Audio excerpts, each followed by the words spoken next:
Hello and welcome students. अपने previous lectures में हमने वाटर हार्डनेस ऑफ वाटर को समझा है। उसके बाद मैंने हार्डनेस की यूनिट्स आपको समझाई थी। इसके अलावा हम न्यूमेरिकल जियोलाइट मेथड की जो पूरी प्रोसेसिंग है एपरेटस के साथ में वो भी हम कर चुके हैं।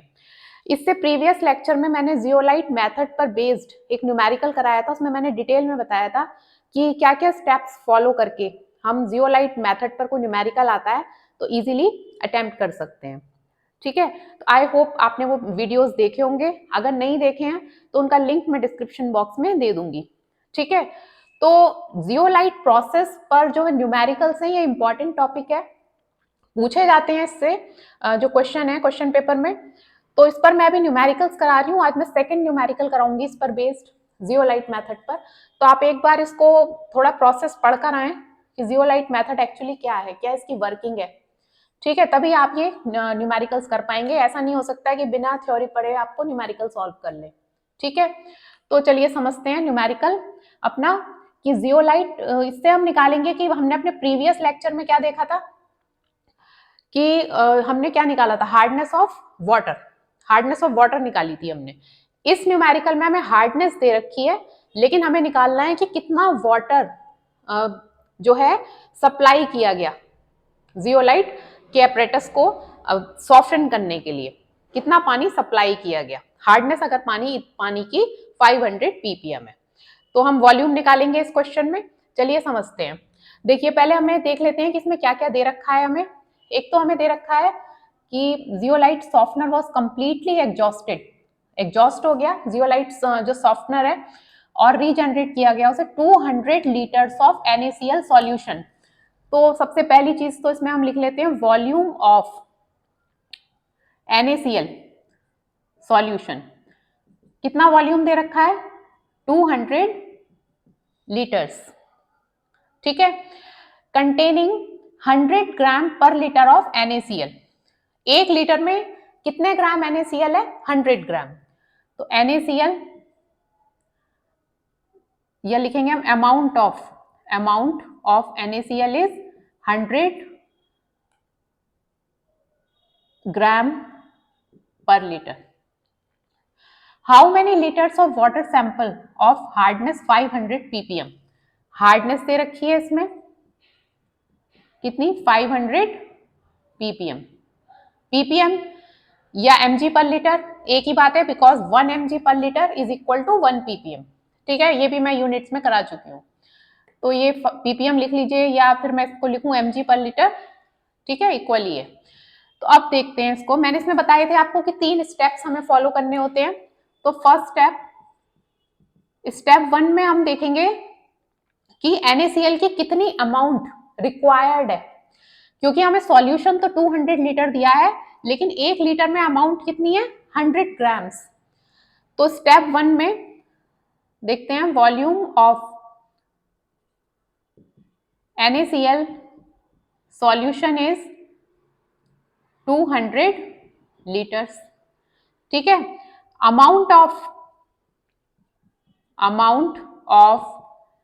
NaCl in 1 litre is equal to 1 litre में कितनी अमाउंट है, 1 लीटर में 100 ग्राम्स, 100 ग्राम्स। तो हमारे पास जो टोटल सॉल्यूशन है ये NaCl का 200 लीटर्स। तो इसमें कितनी अमाउंट होगी NaCl की, हमें वो निकालनी है।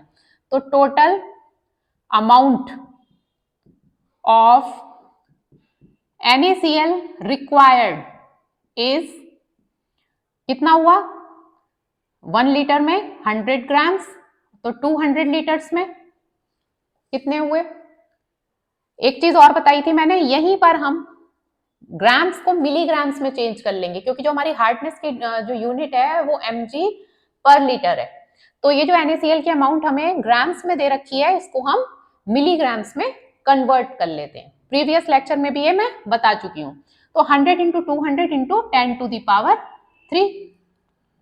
मिलीग्राम को मिलीग्राम में हमें कन्वर्ट करना है, तो 10 टू द पावर 3 से हम मल्टीप्लाई कर देंगे। ओके, तो क्या आ गया ये 2 into 10 to the power 7 milligram पर लीटर। ये फर्स्ट स्टेप क्लियर है। आई रिपीट, NaCl का सॉल्यूशन जो कि रीजनरेट कर रहा है, ठीक है, मतलब हार्डनेस रिमूव कर रहा है, उसकी जो वॉल्यूम है वो 200 लीटर है टोटल। लेकिन इसमें जो NaCl की अमाउंट है वो कितनी है, 100 ग्राम पर लीटर। ग्राम पर लीटर का मतलब 1 लीटर में 100 ग्राम। तो हमने निकाल ली टोटल अमाउंट, 1 लीटर में 100 ग्राम, तो 200 लीटर में कितनी, ठीक है। और क्योंकि हम ग्राम को मिलीग्राम में कन्वर्ट कर रहे हैं, तो यहां पर मैंने 10⁻³ से इसको मल्टीप्लाई भी कर दिया है। इतना क्लियर हो गया, ये हो गई हमारी total amount of NaCl required, ठीक है। अब आते हैं स्टेप 2 पर। स्टेप 2 में मैंने आपको बताया था, इसमें निकालते हैं हम टोटल हार्डनेस। इसकी थ्योरी आपने पढ़ी होगी तो आप समझ गए होंगे कि NaCl जो हमने ब्राइन सॉल्यूशन जिसे हम कहते हैं 10% ब्राइन NaCl सॉल्यूशन, ठीक है, उसको अप्लाई किया। क्यों? क्योंकि हमें जियोलाइट बेड को रीजनरेट करना था। इसका मतलब है कि ये जितना हमें NaCl की रिक्वायरमेंट हुई, इसने इतने ही कैल्शियम और मैग्नीशियम आयंस को रिमूव किया, ठीक है। जितना जितना NaCl की अमाउंट यूज हुई, इसका मतलब इतने ही इसने कैल्शियम मैग्नीशियम आयंस को जियोलाइट बेड पर से रिमूव किया, means hardness, calcium magnesium ions is hardness, ठीक है। तो टोटल हार्डनेस हम निकालेंगे NaCl से, लेकिन टोटल हार्डनेस कैसे निकालते हैं हम, इन CaCO3 इक्विवेलेंट। तो हम लिखेंगे यहां पर CaCO3 इक्विवेलेंट ऑफ NaCl। अभी 5-6 लेक्चर करके इतना तो आपको समझ में आ गया होगा, जब भी हम सॉल्ट की बात करेंगे, हार्डनेस की बात करेंगे, तो हम किस में निकालेंगे, CaCO3 इक्विवेलेंट में। तो क्योंकि हम यहाँ पर बात कर रहे हैं NaCl की, तो हम CaCO3 इक्विवेलेंट ऑफ NaCl, इसी से टोटल हार्डनेस निकल जाएगी। तो इसका फॉर्मूला क्या है, अमाउंट ऑफ NaCl जो कि ये आया है हमारा, multiplied by equivalent weight of CaCO3। Board clear है इतना?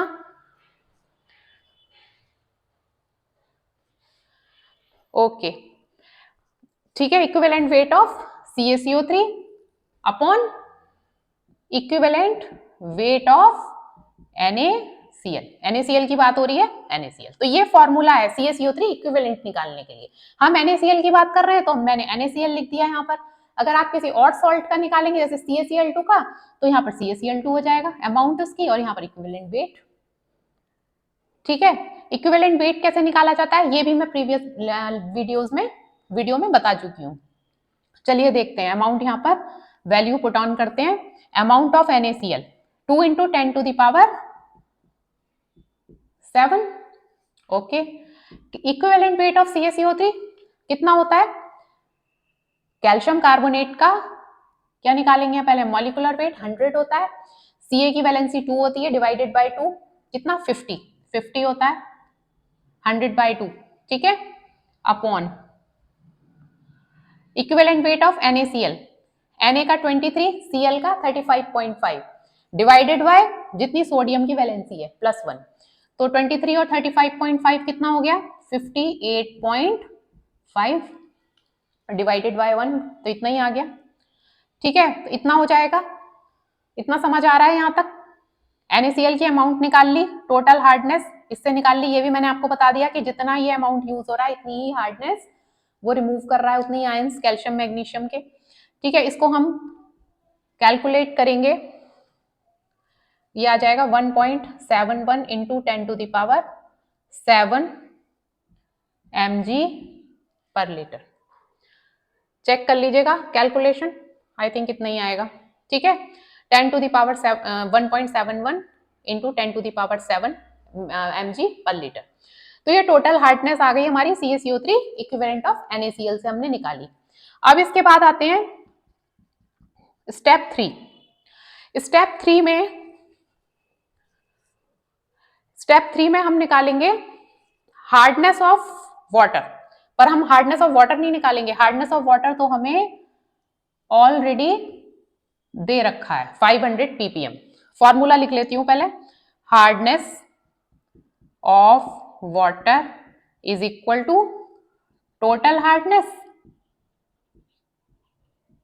इसके साथ मिक्स मत कर दीजिएगा, ये अलग जा रहा है, total hardness upon volume of water supplied.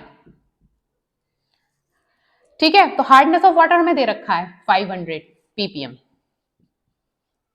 Equal to total hardness कितनी आ रही है हमारी 1.71 into 10 to the power 7 milligram पर लीटर अपॉन, ये हमें निकालना है volume of water supplied. How many litres of water sample of hardness can be soften by softener. ठीक है, कितना वाटर सॉफ्टन किया गया ये निकालना है, हार्डनेस दी हुई है तो निकाल लेते हैं। Volume is equal to 1.71 into 10 to the power 7 upon 500। ठीक है, इसको जब हम कैलकुलेट करेंगे तो ये आएगा 0.0342 इंटू 10 टू द पावर 7। ठीक है, समझ आ रहा है इतना जो मैंने लिखा है, इतना क्लियर है। 500 is equal to 1.71 into 10 to the power 7 upon volume of water supplied. ठीक है, ये फॉर्मूला है, ये निकालना है हमें, तो ये 500 नीचे शिफ्ट हो गया। ओके, तो ये आ गया 0.0342 into 10 to the power 7।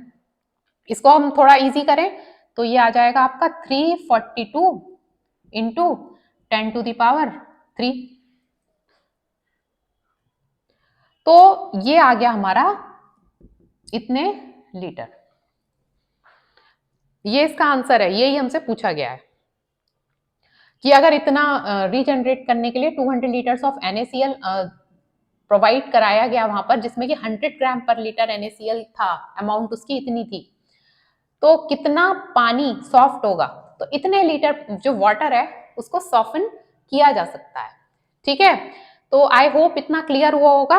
Next lecture में मिलते हैं नए न्यूमेरिकल के साथ, तब तक आप इस पर प्रैक्टिस करिए और कोई डाउट है तो आप मुझसे कमेंट बॉक्स में पूछ सकते हैं। Thank you so much.